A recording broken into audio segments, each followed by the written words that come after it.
Hello बच्चों, कैसे हैं आप लोग। I welcome all of you to the second class of vectors.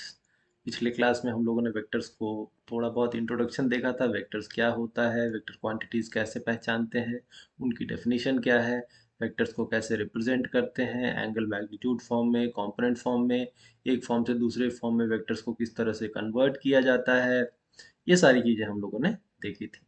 ठीक है, आइए उसी डिस्कशन को आगे बढ़ाते हैं।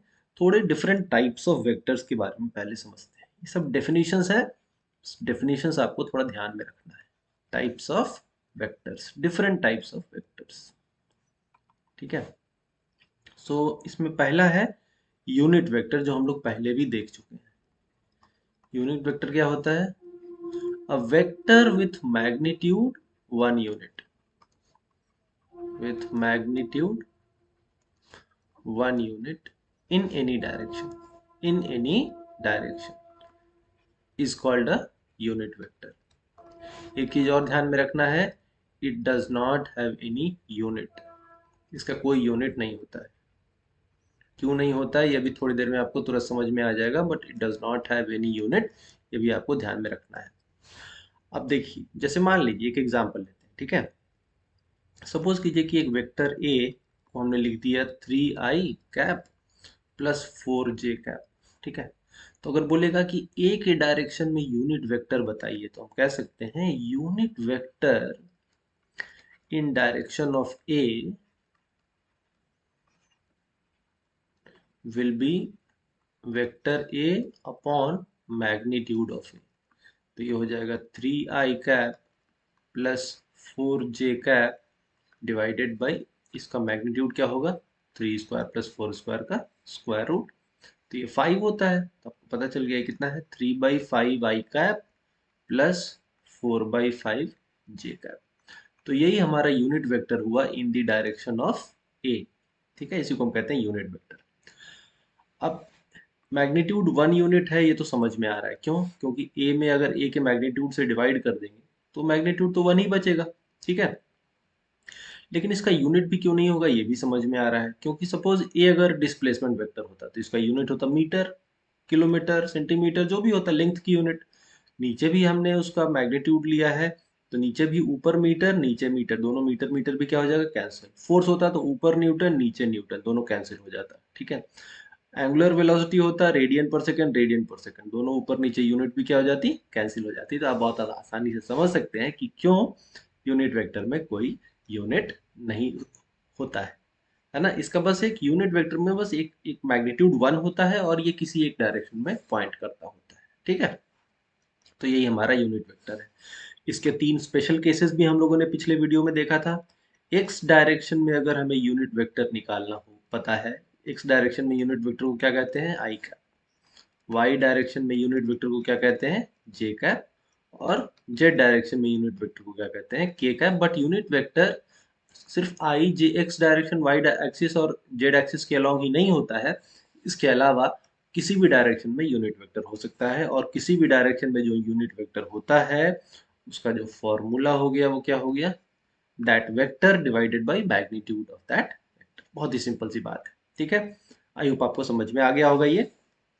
आगे बढ़ते हैं, इसी तरह से एक और डेफिनेशन है, उसको भी समझते हैं। जैसे एक और डेफिनेशन आपको याद रखना चाहिए, ध्यान में रखना चाहिए, वो है null vector. Null vector unit vector था, यूनिट की जगह नल हो गया थी। तो यूनिट मतलब मैग्नीट्यूड 1, नल मतलब नाम से ही समझ में आ रहा है कि इसका मैग्नीट्यूड कितना होगा, 0। ठीक है, सो हम कह सकते हैं it is a vector having 0 magnitude. अब ये सुनने में बड़ा अजीब लग रहा है, 0 मैग्नीट्यूड का वेक्टर मतलब क्या। मैग्नीट्यूड किसी भी वेक्टर का डेफिनेशन में हम लोगों ने क्या देखा था, उसका एक मैग्नीट्यूड होता है, उसका एक डायरेक्शन होता है। तो अगर 0 मैग्नीट्यूड है मतलब मैग्नीट्यूड है ही नहीं, तो फिर ये क्या वेक्टर हुआ। तो आप सही समझ रहे हो, ये सिर्फ थेरेटिकली हम लोग ऐसा समझते हैं कि 0 vector is a vector, but इसका कोई प्रैक्टिकल सिग्निफिकेंस नहीं है। बस इसको थेरेटिकली एक डिफाइन कर दिया गया है कि there is something called null vector, ऐसा वेक्टर जिसका मैग्नीट्यूड का हो 0, और इसका डायरेक्शन क्या होता है, इनडिटर्मिनेट। तो जो मैग्नीट्यूड ही नहीं है तो हमें डायरेक्शन कैसे पता चलेगा, सो डायरेक्शन इज इनडिटर्मिनेट। ठीक है, सो इसका एक एग्जांपल अगर हम लोग ले ले तो हम कह सकते हैं कि पोजीशन वेक्टर ऑफ origin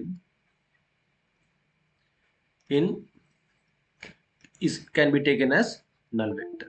ठीक है, okay. So position vector of origin can be taken as null vector. कैसे समझेंगे इसको? जैसे मान लीजिए कि एक रेक्टेंगुलर कोऑर्डिनेट सिस्टम है, ठीक है, रेक्टेंगुलर कोऑर्डिनेट सिस्टम है इस तरीके से, और इसमें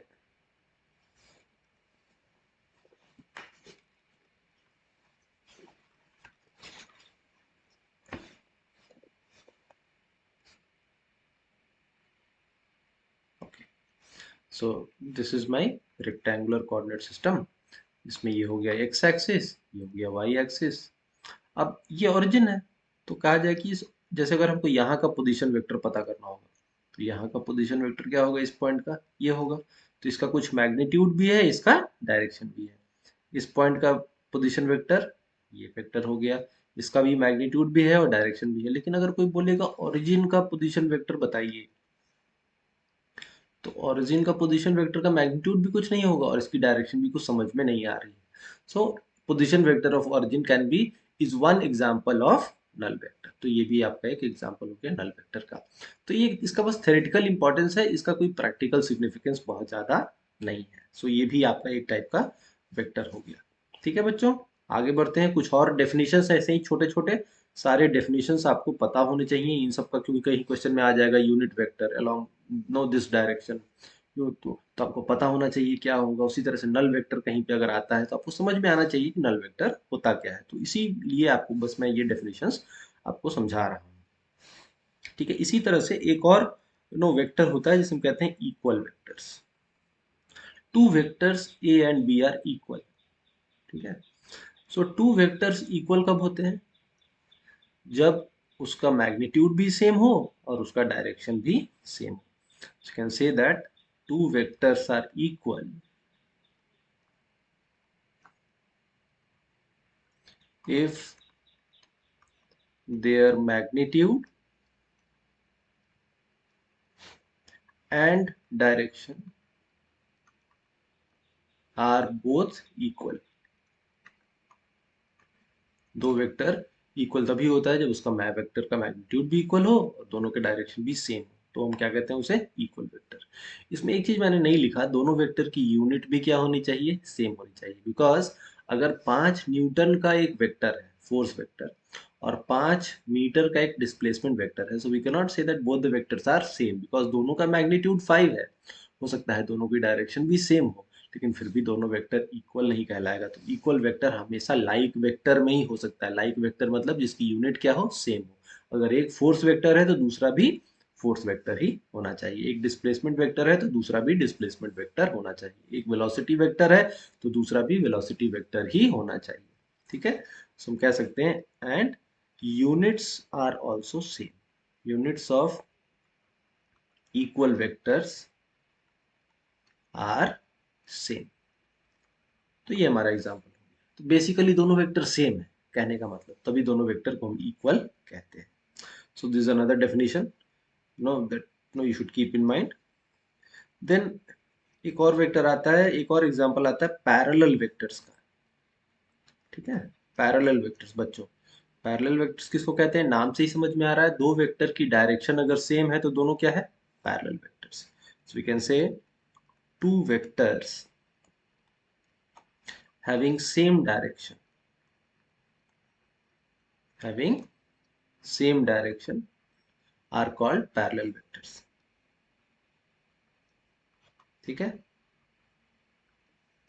ओके. अब इसको आप एक एग्जांपल से भी समझ सकते हैं. जैसे किसी भी वेक्टर में अगर पॉजिटिव नंबर से मल्टीप्लाई कर दें तो दोनों वेक्टर की डायरेक्शन चेंज नहीं होगी. जैसे अगर हम ले लें, एक एग्जांपल लेते हैं, एक वेक्टर ए है 3i + 7j.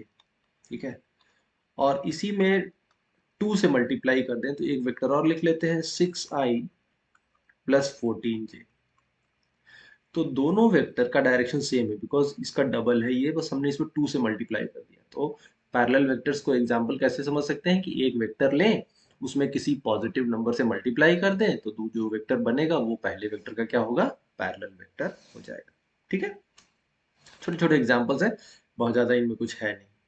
ठीक है, इस तरह से एक और आगे बढ़ते हैं, एक और डेफिनेशन आता है। जैसे हमने पैरेलल वेक्टर देखा, इसी तरह से क्या होता है एक एंटी पैरेलल वेक्टर्स। ठीक है, सो नाम से ही क्लियर है, these are all self explanatory. आप इतने समझदार तो हैं ही, आपको सब समझ में आ रहा होगा ये सब। एंटी पैरेलल वेक्टर्स क्या होता है? एंटी पैरेलल वेक्टर्स होता है दो वेक्टर्स जो आपस में एक दूसरे के ऑपोजिट डायरेक्शन में हो, यानी दोनों के बीच की एंगल कितनी हो, 180 degree. So you can say two vectors are anti-parallel if angle between them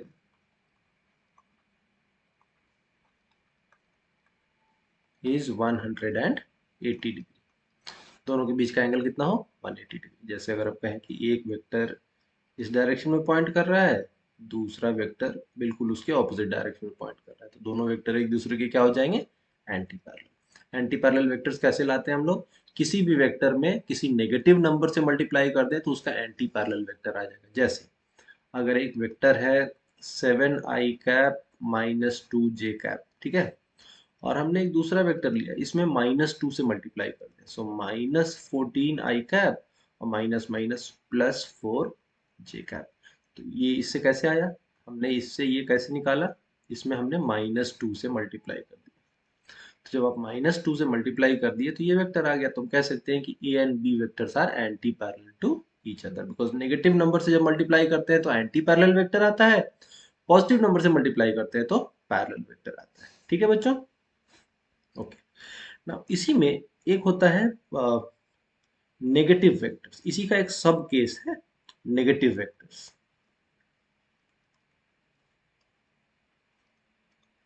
negative vectors, so negative vectors क्या होता है? जैसे नेगेटिव वेक्टर्स भी एंटी पैरेलल वेक्टर्स ही होता है, लेकिन ऐसा एंटी पैरेलल वेक्टर्स जिसके मैग्नीट्यूड आपस में इक्वल हो, यानी कि हम जब मल्टीप्लाई करेंगे तो नेगेटिव नंबर से तो करेंगे, लेकिन वो नेगेटिव नंबर क्या होगा, -1। तो किसी भी वेक्टर में -1 से मल्टीप्लाई करते हैं तो उसका मैग्नीट्यूड चेंज नहीं होता है, लेकिन उसकी डायरेक्शन बदल जाती है। तो जब मैग्नीट्यूड सेम हो लेकिन डायरेक्शन ऑपोजिट हो तो उसे हम क्या कहेंगे, उसे हम कहेंगे नेगेटिव वेक्टर्स। ठीक है, सो हम कह सकते हैं कि A and -a are called negative vectors.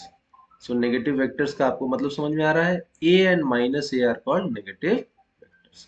So दो वेक्टर नेगेटिव तभी होते हैं जब दोनों के जो डायरेक्शंस होते हैं वो ऑपोजिट होते हैं, लेकिन दोनों का जो मैग्नीट्यूड होता है वो सेम होता है। तो जैसे अगर हम लोग एक एग्जांपल लें यहीं पे, कैन से दैट अगर सपोज एक एग्जांपल, एक वेक्टर ए का एग्जांपल ले लें, 4i प्लस से 5j, ठीक है, तो और इसमें -1 से मल्टीप्लाई कर दें, और एक दूसरा वेक्टर v लिखे -4i -5j, तो हम कह सकते हैं कि ए और बी क्या है, negative vectors. So A and B are negative vectors.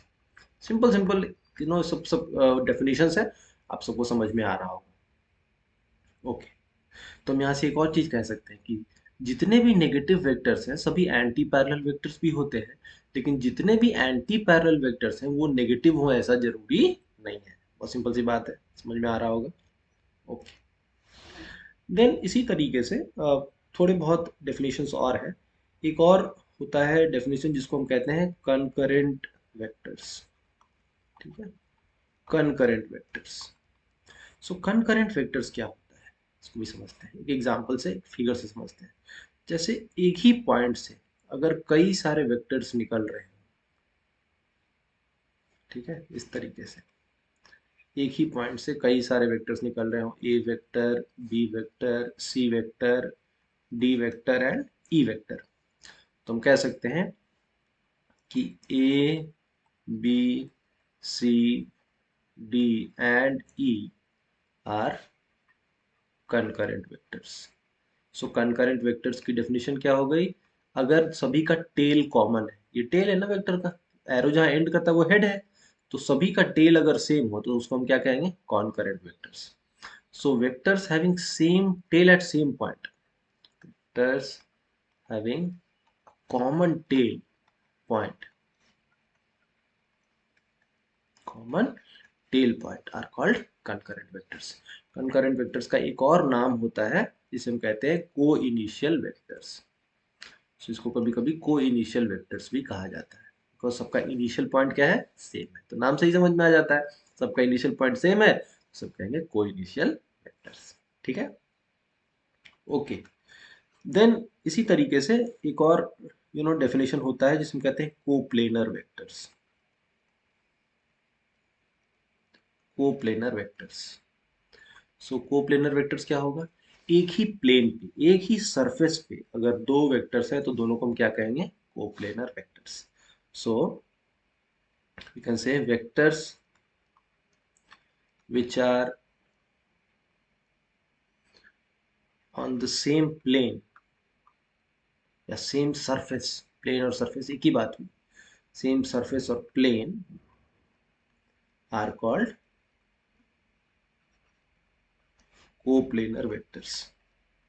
ठीक है, कोप्लेनर वेक्टर्स, जैसे कि अगर हम लोग एक एक्स वाई प्लेन बना लें, ठीक है, ऐसा एक्स वाई प्लेन बना लें, अब इस एक्स वाई प्लेन में जितने भी वेक्टर्स होंगे सारे क्या होंगे, कोप्लेनर वेक्टर्स। ऐसे बना दें, ऐसे बना दें, ऐसे बना दें, ऐसे बना दें, आप जैसे बनाइए, तो हम सारे वेक्टर्स को क्या कहेंगे, कोप्लेनर वेक्टर्स, बिकॉज सभी एक ही प्लेन में। कौन सा प्लेन, एक्स वाई प्लेन।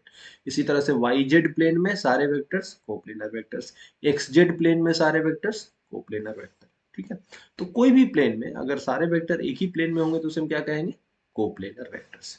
इसको पहचानने का तरीका क्या है, बहुत सिंपल सा एग्जांपल लेते हैं। जैसे मान लीजिए एक वेक्टर है 3i+4j, ठीक है। दूसरा वेक्टर है 6i+5j।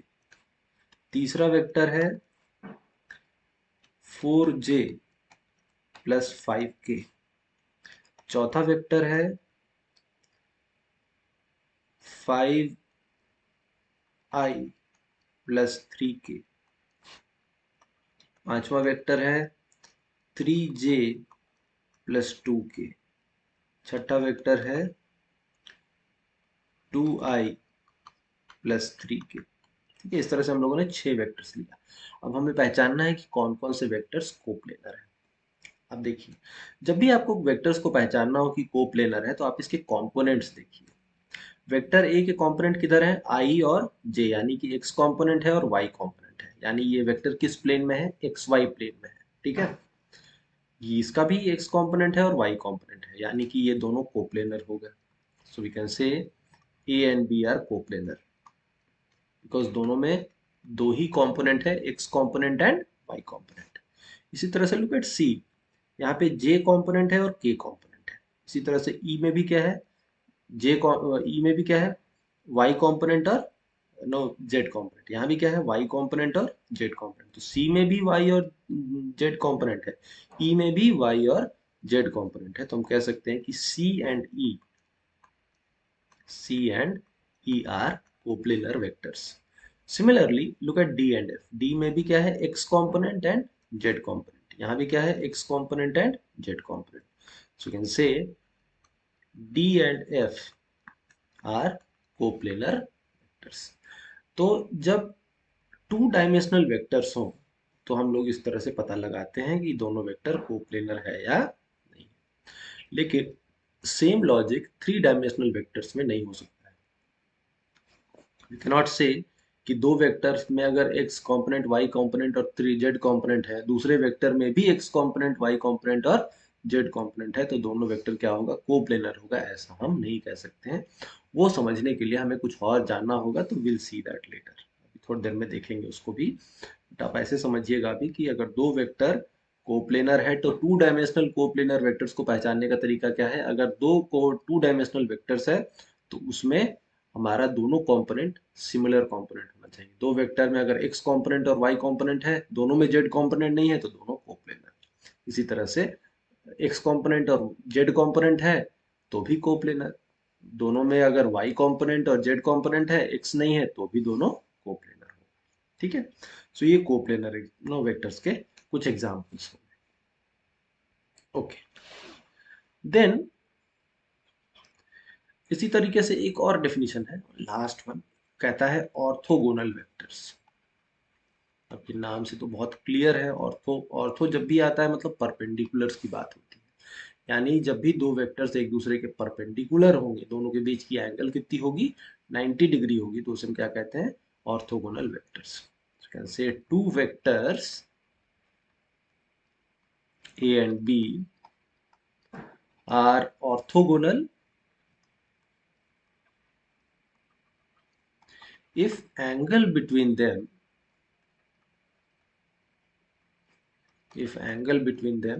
is 90 डिग्री, या दोनों वेक्टर्स एक दूसरे के राइट एंगल्स पे हैं, तो उसे हम क्या कहेंगे, orthogonal vectors. So if you have one vector like this, one vector like this, दोनों के बीच की एंगल कितनी है, 90 degree, so we can say A and B are orthogonal. Okay, so A and B are orthogonal. So orthogonal vectors का मतलब समझ में आ गया। ऑर्थोगोनल वेक्टर्स कहते हैं जब दोनों के बीच का एंगल कितना हो, 90 डिग्री हो, तो उसे हम कहते हैं ऑर्थोगोनल वेक्टर्स। एक और चीज समझिए बच्चों, यहाँ पे हम लोग एंगल बिटवीन वेक्टर्स की बात कर रहे हैं। जैसे दो वेक्टर के बीच का एंगल 90 डिग्री हो, तो एंगल बिटवीन वेक्टर्स कैसे निकलता है, ठीक है। तो एंगल बिटवीन वेक्टर से मतलब क्या है, पहले ये समझते हैं। एंगल बिटवीन टू वेक्टर्स का क्या मतलब है। जैसे कैसे निकालते हैं, कैसे समझते हैं, तो ये समझ देखिएगा ध्यान से। अगर एक वेक्टर आपने, दो वेक्टर सपोज दिया हुआ है, एक वेक्टर इस तरीके से है और एक वेक्टर आपका इस तरीके से ऐसे ऐसा दिया हुआ है, और बोलेगा दोनों वेक्टर के बीच का एंगल डिटरमाइन कीजिए, तो हम क्या करेंगे, ये जो वेक्टर, कोई एक वेक्टर को ले लीजिए, ये वेक्टर आपने ऐसे ही रहने दिया, इस वेक्टर को हमें पता है कि किसी भी वेक्टर को अगर हम उसके पैरेलली या उसके लेंथ के अलॉन्ग ट्रांसलेट करें तो वेक्टर बदलता नहीं है, ये हम लोगों ने देखा था पहले। तो इसको अगर हम इस डायरेक्शन में ट्रांसलेट करें कुछ इस तरीके से, इस तरीके से, हम्म, इस डायरेक्शन में इसको अगर हम ट्रांसलेट करते हैं ऐसे, तो ये नहीं बदला ना, सेम रह गया। अब इसी को इसके लेंथ के लॉन्ग भी थोड़ा आगे ट्रांसलेट करें ऐसे, तो भी नहीं बदला, सेम वेक्टर को हमने पहले पैरेलली ट्रांसलेट कराया, फिर उसको लेंथ के लॉन्ग ट्रांसलेट कराया, इस तरीके से कि दोनों वेक्टर का टेल मिल जाए। अभी दोनों का टेल क्या हो गया, कॉमन हो गया। जब टेल कॉमन हो गया तब जो बीच का जो एंगल होगा वही होता है एंगल बिटवीन टू वेक्टर्स। तो एंगल बिटवीन टू वेक्टर निकालने का बहुत सिंपल सा तरीका है, दोनों वेक्टर के टेल को एक पॉइंट पे लाइए। एक पॉइंट पे कैसे लाएंगे, एक वेक्टर को एज इट इज रहने देंगे, दूसरा वेक्टर को उसके पैरेलली या उसके लेंथ के लॉन्ग या दोनों चीज करके हम लोग दोनों का वेक्टर का टेल कॉमन कर लेंगे। तो वेक्टर जो ऐसा था इंक्लाइन था उसको हम लोग ने थोड़ा ऊपर लाया पैरेलली और फिर आगे बढ़ाया, तो दोनों वेक्टर की टेल क्या हो गई, कॉमन पॉइंट पे आ गई। कॉमन पॉइंट पे आ गई तो फिर हम ये एंगल निकाल सकते हैं दोनों वेक्टर के बीच का। ये वेक्टर ए था, ये वेक्टर बी था, इसी वेक्टर बी को ट्रांसलेट करके पहले थोड़ा इधर लाए, फिर इसी को ट्रांसलेट करके थोड़ा इधर लाए, तो और दोनों का कॉमन टेल हो गया, दोनों के बीच का एंगल क्या कहलाएगा, एंगल बिटवीन टू वेक्टर्स, ठीक है। So we can say that in order to find angle between two vectors, make the tail of vectors common, tail of vectors common। अब ये टेल वेक्टर्स का टेल कॉमन कैसे करते हैं, by translating the vectors parallel to its length और along its direction, by translating a vector parallel to its length or along its direction। और जब अब जो बीच का एंगल होगा वही क्या होगा, एंगल बिटवीन टू वेक्टर्स। और एंगल बिटवीन टू वेक्टर्स, देखिए दो वेक्टर के बीच का एंगल कैसे, ऐसे देखिए, एक वेक्टर ऐसा ले लिया, एक वेक्टर ऐसा ले लिया, दोनों का टेल कॉमन है, दो वेक्टर के बीच में हमेशा दो एंगल बनेगा, एक ये एंगल रहेगा और एक ये एंगल रहेगा। तो हमें पता है कि एक एंगल जो होगा वो क्या होगा, less than equal to 180 degree होगा, दूसरा वाला ग्रेटर देन इक्वल टू क्या होगा, 180 डिग्री होगा। सो किसी भी दो वेक्टर के बीच में हमेशा दो एंगल बनेगा, एक 180 या उससे कम, दूसरा 180 या उससे ज्यादा। तो हम लोग हमेशा एंगल क्या लेते हैं, छोटा वाला एंगल लेते हैं। तो यहाँ पे भी ये एक एंगल ये बन रहा है, एक एंगल ये बन रहा है 360 minus theta, but will consider the smaller angle because हमेशा स्मॉलर एंगल ही लेते हैं।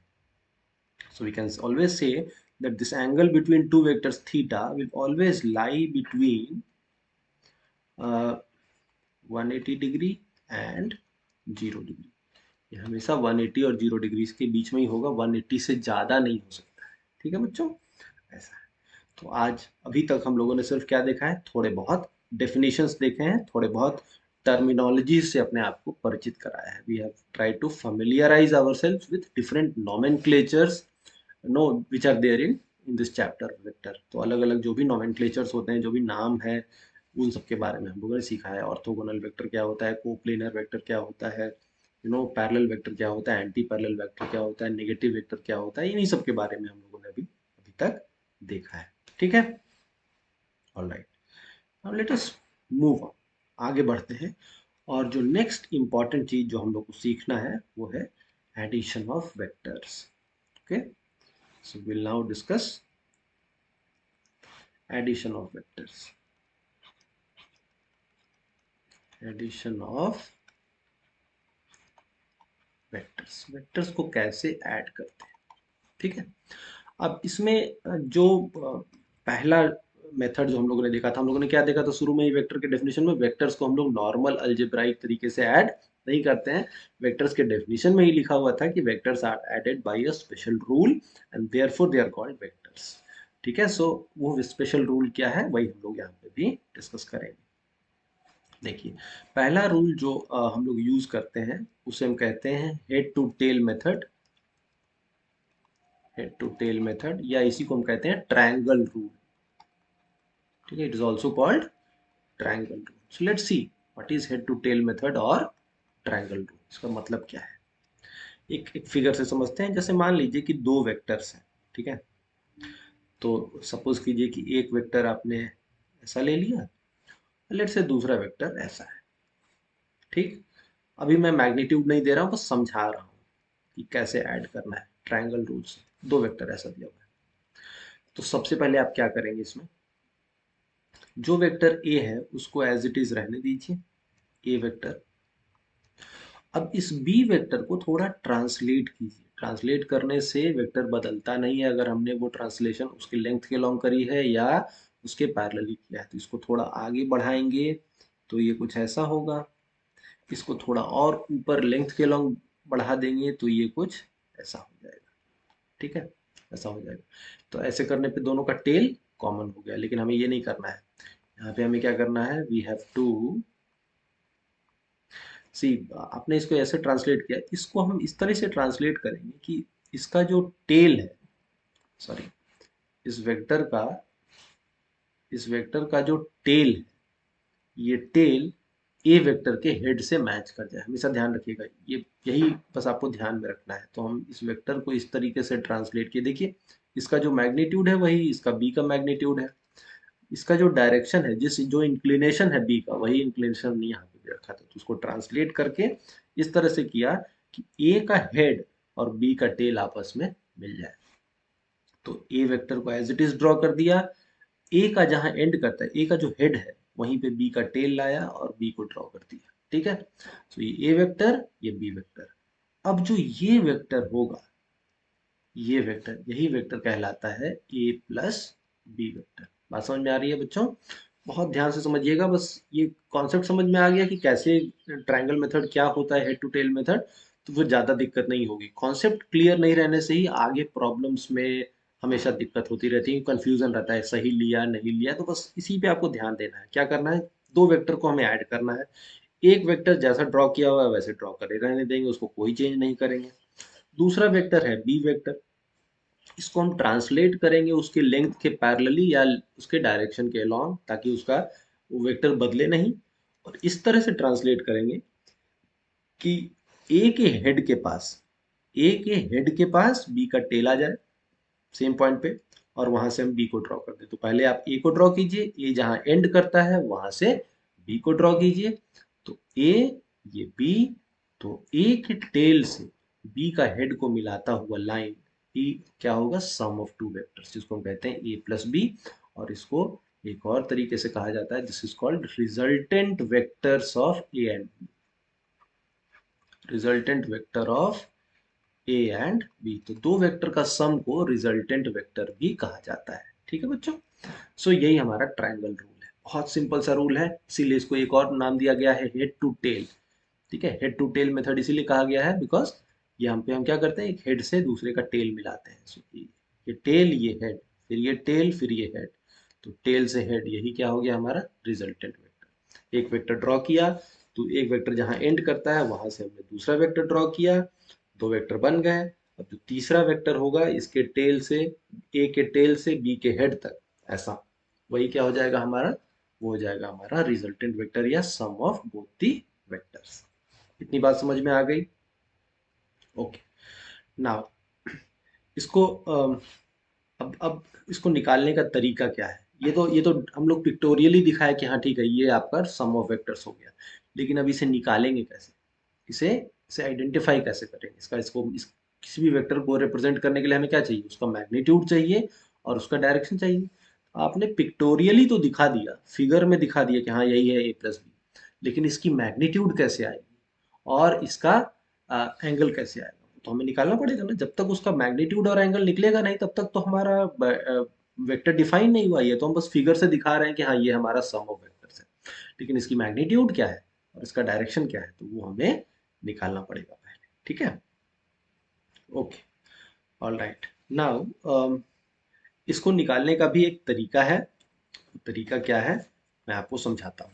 देखिए, इसमें हम लोगों ने देखा था एंगल बिटवीन टू वेक्टर्स क्या होता है। जैसे कि ये जो ए वेक्टर है, ये ए वेक्टर है, इस ए वेक्टर को अगर आप आगे ट्रांसलेट करें, इसको मैं डॉटेड से दिखा रहा हूँ जस्ट समझाने के लिए। सपोज ये ए वेक्टर था और ये आपका क्या है, ये बी वेक्टर है। ए वेक्टर और बी वेक्टर के बीच का कुछ एंगल है, यही तो एंगल है ना, ए और बी वेक्टर के बीच का एंगल। ये कितना मान लेते हैं, ये कितना है, थीटा है। दो वेक्टर के बीच का एंगल क्या होता है, अभी बताया था आपको, दोनों का टेल कॉमन कीजिए। तो देखिए ये बी वेक्टर, ये ए वेक्टर, दोनों का टेल कॉमन है, तो दोनों के बीच का एंगल क्या है, ये थीटा है। आप इसको भी थीटा अज्यूम कर सकते हैं या आप इसको भी ले सकते हैं, उससे कोई फर्क नहीं पड़ेगा, बट आप इसी को रखिए, समझे, ये समझने के लिए। क्योंकि दो वेक्टर के बीच का एंगल हमेशा क्या होता है, दोनों का टेल कॉमन होना चाहिए, तो जो बीच का एंगल होता है वो क्या होता है, एंगल बिटवीन टू वेक्टर्स।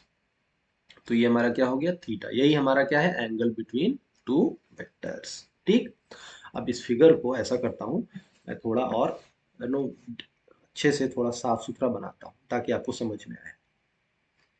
ये हमारा हो गया ए वेक्टर, ये हमारा हो गया बी वेक्टर, तो इसे हम कहेंगे ए प्लस बी वेक्टर या रिजल्टेंट वेक्टर। रिजल्टेंट वेक्टर को आर से हम डिनोट कर रहे हैं, तो ये हो गया हमारा रिजल्टेंट वेक्टर। ठीक है, इसको आगे बढ़ा दीजिए, तो यही है दोनों वेक्टर के बीच का एंगल। बिकॉज ए वेक्टर को अगर आप उसके लेंथ के लॉन्ग ट्रांसलेट करेंगे तो दोनों का टेल मिल जाएगा, तो दोनों के टेल जब मिल जाते हैं तो बीच का एंगल ही क्या होता है, एंगल बिटवीन टू वेक्टर। तो एंगल बिटवीन टू वेक्टर ये क्या है, थीटा।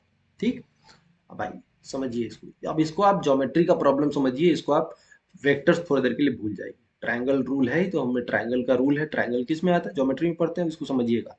इस पॉइंट को हम लोग नाम दे देते हैं कुछ, ये ए है, ये, या इसको ऐसा देते हैं, ए बी से दिए हुए, ये पी है, ये क्यू है और ये आर है। ठीक है बच्चों, अब ध्यान से देखिएगा, यहां से आप परपेंडिकुलर डालें। ठीक है, यहां से आपने परपेंडिकुलर डाला, okay, you have drawn a perpendicular like this, ये परपेंडिकुलर आपने डाला। अब look at this, so this becomes a right angle triangle, इसको एस मान लेते हैं इस पॉइंट को। नाउ क्यू एस, सी ये इसका मैग्नीट्यूड कितना है, ये बी है, इजंट इट, ये बी है, ये ए है, तो ये बी है, ये थीटा है, तो यहां से लेके यहां तक दिस क्यू एस, ये कितना हो जाएगा, ये हो जाएगा बी कॉस थीटा, होगा ना, बी कॉस थीटा। और ये पार्ट दिस आर एस, ये आर एस पार्ट कितना हो जाएगा, R S will be equal to B sine theta. ये कितना होगा, बी साइन थीटा। समझ में आ रहा है? Now look at triangle A R S, triangle A R S, ये हमारा ट्रायंगल है। अब इस ट्रायंगल, ये कैसा ट्रायंगल है, ये एक राइट एंगल ट्रायंगल है। तो राइट एंगल ट्रायंगल में क्या लग सकता है, पाइथागोरस थ्योरम। तो हम कह सकते हैं कि AR square will be equal to AS square plus RS square. कह सकते हैं ना, बिल्कुल कह सकते हैं। Hypotenuse square is perpendicular square plus B square. अब इसको फॉर्मूले में डाल दीजिए, so we can say AR square is AS कितना है, देखिए ध्यान से बच्चों, यहाँ से यहाँ तक A है और यहाँ से यहाँ तक क्या है, B cos theta. So A plus B cos theta, can say this is A plus B cos theta whole square plus RS कितना है, B sin theta. So this is B sin theta whole square. So ये आ जाएगा A square plus यहाँ से आएगा B square cos square theta, और ये है B square sine square theta, B square common ले लेंगे तो आ जाएगा cos square theta plus sine square theta, plus यहाँ से आएगा एक और term 2ab cos theta, 2ab cos theta, और cos square theta plus sine square theta कितना होता है, 1 होता है, पता है आप सभी लोग को। तो we can say AR is nothing but under root A square plus B square plus 2ab cos theta. ठीक है, AR is nothing but A square plus B square plus 2ab cos theta. समझ में आ रहा है, clear है? Okay, now एक और चीज समझिए कि हमें इसका हम AR हमारा क्या था, रिजल्टेंट वेक्टर। रिजल्टेंट वेक्टर का मैग्नीट्यूड तो मिल गया। रिजल्टेंट वेक्टर ये क्या है, हमारा R वेक्टर का मैग्नीट्यूड है। तो मैग्नीट्यूड तो मिल गया, लेकिन वेक्टर का पता चलता है जब मैग्नीट्यूड भी पता चले और डायरेक्शन भी पता चले। तो अब इसका डायरेक्शन कैसे पता लगेगा, तो ये एंगल सपोज अल्फा है, अगर हम कहें कि वेक्टर ए से रिजल्टेंट कितना एंगल बनाएगा, वेक्टर ए से रिजल्टेंट कितना एंगल बनाएगा, so we can find tan alpha. tan alpha देखिए, इस right angle triangle, look at same right angle triangle, triangle ARS, ये हमारा राइट एंगल ट्रायंगल है। तो tan क्या होता है, परपेंडिकुलर बाय बेस। तो परपेंडिकुलर कितना है बच्चों, B sin थीटा, बेस कितना है A plus B cos theta. तो tan अल्फा कितना हो जाएगा, B sin theta upon A plus B cos theta. ठीक है, तो यही हमारा ट्रायंगल रूल ऑफ एडिशन होता है। तो इसको अगर हम लोग एक बार फिर से समराइज करते हैं, दो वेक्टर्स के बीच, अगर दो वेक्टर है A और B, दोनों के बीच का एंगल है थीटा, तो रिजल्टेंट वेक्टर यानी A प्लस बी वेक्टर का जो मैग्नीट्यूड होगा वो क्या होगा, under root A square plus B square plus 2ab cos theta, जहाँ A और B वेक्टर्स A और B के मैग्नीट्यूड है और थीटा दोनों के बीच का एंगल है। और ये वेक्टर A वेक्टर से कितना एंगल बनाएगा, तो ये बनाएगा tan अल्फा अगर है तो अल्फा अगर एंगल बनाता है तो tan अल्फा क्या हो जाएगा, B sin theta upon A plus B cos theta. तो यही हमारा फॉर्मूला हो गया क्या, ट्रायंगल रूल का। बहुत आसानी से समझ में आया होगा। सो आइए इसको फेयर कर लेते हैं थोड़ा सा। यहाँ तो मैंने वर्किंग समझाया कि ये आया किधर से है फॉर्मूला, और ये बच्चों हमेशा ध्यान में रखिएगा, फिजिक्स में फॉर्मूला किधर से आया है ये आपको पता होना चाहिए। Just like maths, maths is logic, physics is also logic. Physics में भी हर चीज का रीजन होता है, तो अगर आप रीजन नहीं समझेंगे और सिर्फ फॉर्मूला याद करेंगे तो आपको दिक्कत होगी, इससे प्रॉब्लमेटिक होगा। सो वी कैन, तो यहाँ पे भी इसीलिए मैं आपको इतना डेरिवेशन बताता हूँ ताकि आपको फॉर्मूला आया किधर से ये भी आपको पता होना चाहिए। So now we can say that if A and B are two vectors and angle between them is theta, angle between them is theta, then A plus B vector का जो मैग्नीट्यूड होगा वो कितना होगा, under root A square plus B square plus 2ab cos theta, and if this is R vector, ठीक है, R vector का magnitude that is A plus B का मैग्नीट्यूड ये हो जाएगा, इफ R makes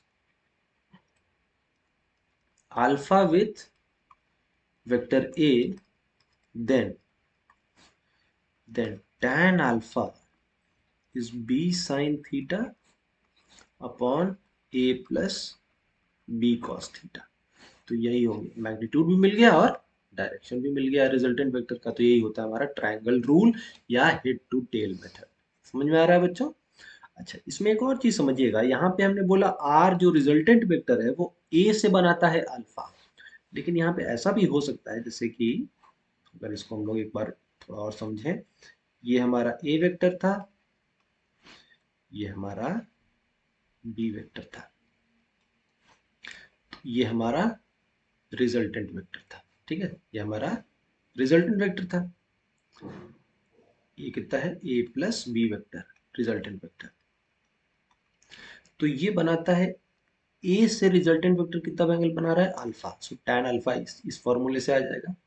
लेकिन अगर सपोज इस वेक्टर को थोड़ा और आगे बढ़ाएं, इस वेक्टर को थोड़ा और आगे बढ़ाएं, इस रिजल्टेंट वेक्टर को थोड़ा और आगे बढ़ाएं इस तरीके से, और इस बी वेक्टर को भी थोड़ा आगे बढ़ाएं, इस बी वेक्टर को भी थोड़ा आगे बढ़ाएं, तो ये बी वेक्टर को हमने ट्रांसलेट कर दिया, ये आर वेक्टर को भी हमने थोड़ा ट्रांसलेट कर दिया।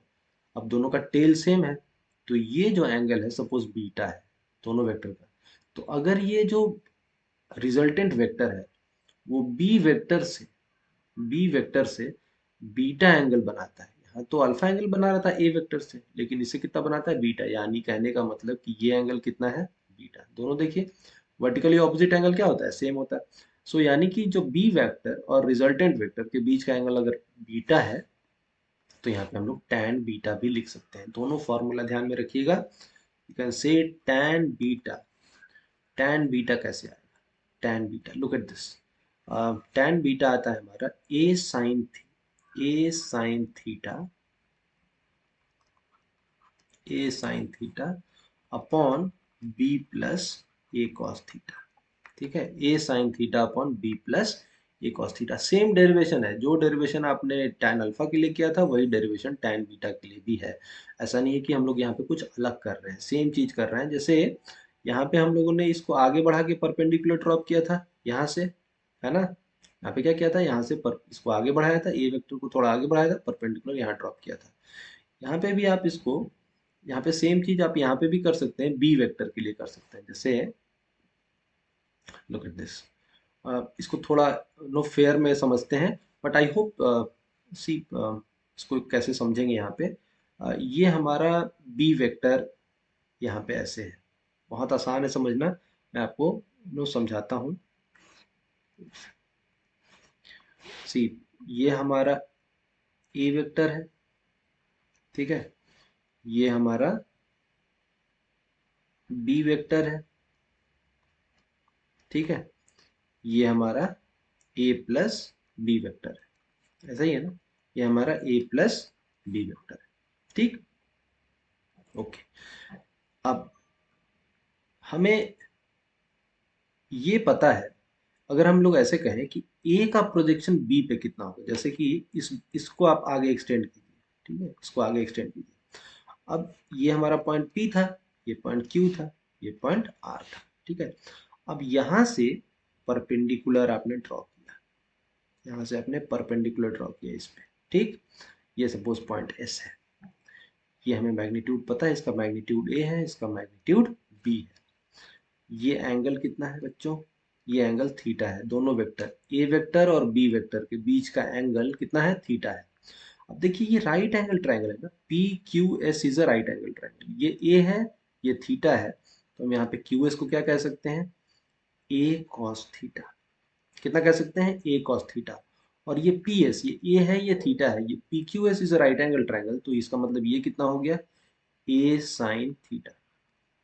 ये कितना हो गया, A sine theta. P S is, देखिए ये हाइपोटेन्यूज ए है, ये एंगल थीटा है, तो ए कॉस थीटा, ये ए है, ये थीटा है, तो ये परपेंडिकुलर कितना हो जाएगा, A sine theta, trigonometric ratio से। Now you look at this triangle, look at this triangle P R S. इस ट्रायंगल को देखिए, ये राइट एंगल ट्रायंगल है। अब इस राइट एंगल ट्रायंगल में ये जो एंगल बीटा है, ये रिजल्टेंट वेक्टर है, P R is resultant vector, और ये हमारा बी वेक्टर है, दोनों के बीच का एंगल कितना है, बीटा। तो tan बीटा अगर हमें लिखना होगा, ये राइट एंगल ट्रायंगल में tan बीटा क्या होता है, परपेंडिकुलर अपॉन बेस। तो परपेंडिकुलर कितना है, a sin theta, so a sin theta. अब बेस क्या है, b plus a cos theta, so b plus a cos theta. तो दोनों फॉर्मूला आपके पास आ गया, इसका वर्किंग भी समझ में आ गया। सेम चीज है, उस केस में हम लोग इधर में बढ़ा के कर रहे थे, इधर बढ़ा के कर रहे थे, ऐसे परपेंडिकुलर ड्रॉप कर रहे थे। तो ये वाला यहाँ से हमें tan अल्फा मिल जा रहा था इस वाले राइट एंगल ट्रायंगल से, इस वाले राइट एंगल ट्रायंगल से हमें क्या मिल गया, tan बीटा मिल गया। तो बहुत ही आसान डेरिवेशन है, थोड़ा सा ध्यान दीजिएगा, दोबारा से समझिएगा, दोनों डेरिवेशन आपको समझ में आ जाएगा। सो सिर्फ फॉर्मूला याद नहीं रखना है बच्चों, फॉर्मूला का डेरिवेशन भी पॉसिबल हो, दो चार बार वर्क कीजिएगा तो खुद ही याद हो जाएगा। सी मैं ये नहीं कहता हूँ कि आप रटिए किसी भी चीज को, by no learning by rote method, learning by cramming it out, that is not the suggestion. I will not say that आप इसको पहाड़े की तरह, टेबल की तरह रट जाइए, नहीं। आप जब प्रैक्टिस करेंगे कुछ थोड़े बहुत, इस डेरिवेशन को आप खुद से करने की कोशिश करेंगे एक दो बार, आपको समझ में आ जाएगा क्या हो रहा है। आप अगर किसी नो फॉर्मूले को याद मत कीजिए, याद करने की कोशिश मत कीजिए, आप उस फॉर्मूले को बस उस फॉर्मूले पे बेस्ड आप 10 20 50 क्वेश्चन कर लीजिएगा, 20 25 30 क्वेश्चन कर लीजिएगा, तो आपको वो फॉर्मूला अपने आप आपके जहन में बैठ जाएगा। You will internalize it, you don't have to mug it up, you don't need to memorize it. Okay, all right. तो आज हम लोगों ने सिर्फ डिफरेंट टाइप्स ऑफ वेक्टर्स के बारे में देखा, और वेक्टर्स को कैसे ऐड करते हैं ये देखा। समरी अगर हम कहें तो क्या कह सकते हैं, जो हमारा इंपॉर्टेंट लेसन था वो यही था कि अगर दो वेक्टर्स हैं और दोनों के बीच का एंगल थीटा है, तो सम जो होगा, रिजल्टेंट वेक्टर जो होगा उसका मैग्नीट्यूड क्या होगा, under root A square plus B square plus 2ab cos theta. और अगर वो वेक्टर जो रिजल्टेंट वेक्टर आर है वो अल्फा बनाता है ए से, तो टैन अल्फा कितना हो जाएगा, B sine theta upon A plus cos theta. And अगर वो बीटा बनाता है, beta is nothing but angle between resultant vector and B vector. So resultant vector और ए वेक्टर के बीच का एंगल अल्फा, रिजल्टेंट वेक्टर और बी वेक्टर के बीच का एंगल अगर बीटा है, तो tan बीटा क्या हो जाएगा, A sine theta upon B plus A cos theta. दोनों किधर से आ रहा है, सिंपल ट्रिग्नोमेट्री से आ रहा है। tan is nothing but perpendicular upon base, ये परपेंडिकुलर, ये बेस, ये परपेंडिकुलर और ये बेस। बस ये फॉर्मूला है, ये फॉर्मूला आपको ध्यान में रखना है। ध्यान में रखना मतलब रटना नहीं है, इस पे बेस कुछ क्वेश्चन कर लीजिएगा, खुद ही आपके जहन में बैठ जाएगा। ये डेरिवेशन कैसे आया, एक दो बार खुद ही वर्कआउट कर लीजिएगा, आपके दिमाग में बैठ जाएगा। It is not rocket science, as I say, this is very simple plain vanilla stuff, no big deal here. आप इसको आसानी से समझ सकते हैं। तो आई होप आपको वेक्टर्स को ट्रायंगल रूल से या हेड टू टेल मेथड से कैसे ऐड करते हैं ये समझ में आया होगा। अगली क्लास में हम लोग इसी पे बेस्ड कुछ और कॉन्सेप्ट देखेंगे कि ट्रायंगल रूल के अलावा there is another rule which is called parallelogram rule of addition, then there is polygon rule of addition, then there is subtraction of vectors. अभी तो हमने ऐड किया है, सब्ट्रैक्ट भी करना हो सकता है। तो वो सारी चीजें हम लोग नेक्स्ट वीडियो में देखेंगे। तो नेक्स्ट वीडियो इसी का कंटिन्यूएशन रहेगा, एंड उसमें हम लोग कुछ सम्स भी करेंगे, कुछ क्वेश्चंस भी करेंगे, ताकि आपका क्लैरिटी और बढ़े। बिकॉज कॉन्सेप्ट बिल्डिंग तभी हो पाएगा जब आप क्वेश्चंस करेंगे। तो अभी तो हम लोग सिर्फ थ्योरेटिकल पार्ट पढ़े हैं, लेकिन जब इस पर न्यूमेरिकल्स करेंगे, सम्स करेंगे, तो आपका कॉन्सेप्ट और भी अच्छे से क्लियर होगा। ठीक है, so thank you all of you for watching no this video lesson. अगले वीडियो में हम लोग इसी को आगे बढ़ाएंगे और आपको और अच्छे से समझाएंगे, ताकि आपका पूरा जो एडिशन ऑफ वेक्टर्स है, सब्ट्रैक्शन ऑफ वेक्टर्स है, पूरा अच्छे से क्लियर हो जाए। Thank you all of you, see you soon.